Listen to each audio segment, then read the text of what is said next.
China's military is on the rise. Deadly new weapons could destroy Taiwan, and the US is helping China build them.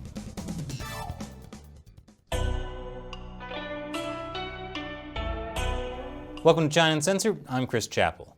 You can help us continue to uncensor China by joining what I call the China Uncensored 50-cent Army. All it takes is as little as $1 per episode on the crowdfunding website Patreon. Check out all the cool perks you get on patreon.com/China Uncensored. China has a secret weapon, one so devastating it could even make an invasion of Taiwan possible. What is this secret weapon? American greed and stupidity. Don't forget stupidity. Okay, technically that's two secret weapons. China is building advanced weapon systems using American technology. And the Americans who are profiting are looking the other way. China is using American microchips to build hypersonic weapons. Hypersonic missiles can travel more than 5 times the speed of sound. Current missile defense systems are next to useless against them. With these weapons, China could target US Navy ships or US bases in the Pacific, or even Taiwan, which China has promised to invade. Chinese hypersonic missiles launched from the Chinese mainland could reach Taiwan in just minutes. And it looks like China's military tested one of these hypersonic missiles during a recent military drill. These are not easy weapons to develop, though. They require complex testing using supercomputers. Supercomputers require semiconductors, basically the brains of these computers. And semiconductors are now China's top import, valued at more than $300 billion a year, and a major priority in China's latest 5-year plan for national development. The US has long restricted companies from selling sensitive technology to the Chinese military. But what about selling US technology to private Chinese companies? That's legal. And that's where Pythium Technology comes in. It's a private Chinese company, founded in 2014 as a joint venture of the state-owned conglomerate China Electronic Corporation, the National Supercomputing Center in Tianjin, and the Tianjin Municipal Government. That doesn't sound private to me. But who owns Pythium now? Well, according to public records, Pythium's ownership has changed hands over the years, but its shareholders often have links to the Chinese military. That doesn't sound private to me. Currently, Pythium has partnered with the China Aerodynamics Research and Development Center. Together, they're doing research on hypersonic missiles. Oh, by the way, the China Aerodynamics Research and Development Center is run by a PLA Major General. That doesn't sound private to me. In fact, the China Aerodynamics Research and Development Center has been on the US trade blacklist, called the Entity List, since 1999 for contributing to the proliferation of missiles. And in 2016, the US Commerce Department put even more restrictions on it.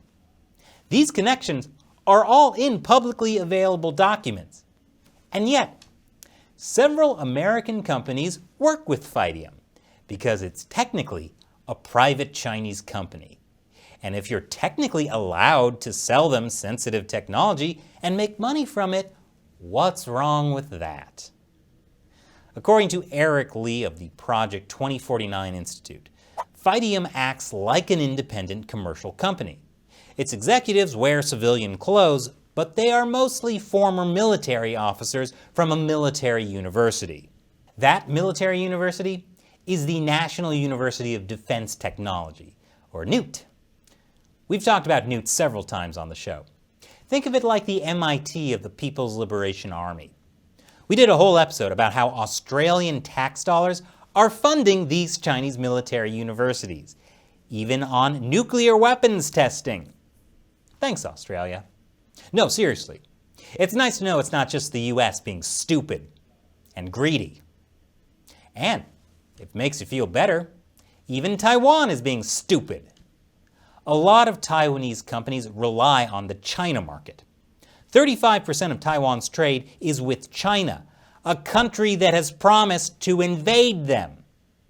Talk about sleeping with the enemy. Taiwan now makes some of the most advanced semiconductors in the world, especially the Taiwan Semiconductor Manufacturing Company. They make microprocessors for Pythium, which is using that technology to run tests on hypersonic missiles that could be used against Taiwanese troops. There are other Taiwanese companies involved as well. But whether it's Taiwanese or American companies, they all say the same thing. Their technology is not going to the Chinese military because Pythium is a private company. This is crazy! The Chinese Communist Party is even open about what they call military-civil fusion. The State Department has said it's a way for the CCP to ensure that new innovations simultaneously advance economic and military development. And the military-civil fusion program is personally overseen by Chinese leader Xi Jinping, who is also the head of the military. That doesn't sound like it's private to me. In the final days of the Trump administration, Pythium and a few other Chinese companies were going to be placed on an export blacklist, but they ran out of time to do it. But there's good news. This past week, the Biden administration officially added Pythium along with 6 other Chinese companies to that blacklist. It's nice to know that the Trump and Biden administration can agree on not selling U.S. technology to companies literally making missiles to be used against the U.S. Maybe there's hope after all. And now it's time for me to respond to a question from a member of the China Uncensored 50 Cent Army, fans who support the show on Patreon. David, Kansas City says, it's past time for the Philippines to take ownership of all the cool stuff China built for them on the islands in the Philippines territory. It would be something if the Philippines managed to take all those nice man-made islands the Chinese Communist Party built. But that won't be so easy to do. For one, several of those islands have missile launchers on them and are heavily militarized, despite the Chinese Communist Party's promise to not militarize them. Chinese leader Xi Jinping made that pledge during a press conference with President Obama in 2015. But hey, it depends on what your definition of militarized is, am I right? At this point, the Philippines, along with other countries like Vietnam, are having a hard time just preventing China from taking over more territory in the South China Sea. You see, China sends out a fleet of private fishing boats into disputed territorial waters. Those private fishing boats can number in the hundreds. But these private fishing boats are actually part of what the CCP calls the maritime militia, except when the Chinese embassy denies they exist. And wherever China's maritime militia goes, the Chinese Coast Guard is close behind. During a recent surge, the Philippines counted 254 Chinese ships as well as 4 Chinese warships that day in the Spratlys. So if another country were to fire on the quote-unquote civilian fishermen, the Chinese Coast Guard can rush to their defense and be the hero. In fact, China recently passed the Coast Guard law that allows for just that. The law allows the Chinese Coast Guard to use all necessary measures, including weapons, when China's national sovereignty, sovereign rights, and jurisdiction are being illegally infringed by foreign organizations and individuals at sea. Think of it like military fishing fusion. There are other issues holding back the Philippines and all the other countries in territorial disputes with the Chinese Communist Party. China plays a big role in their economies, and the coronavirus has given the CCP yet another weapon in their arsenal. Access to vaccines has become a key concern for Duterte.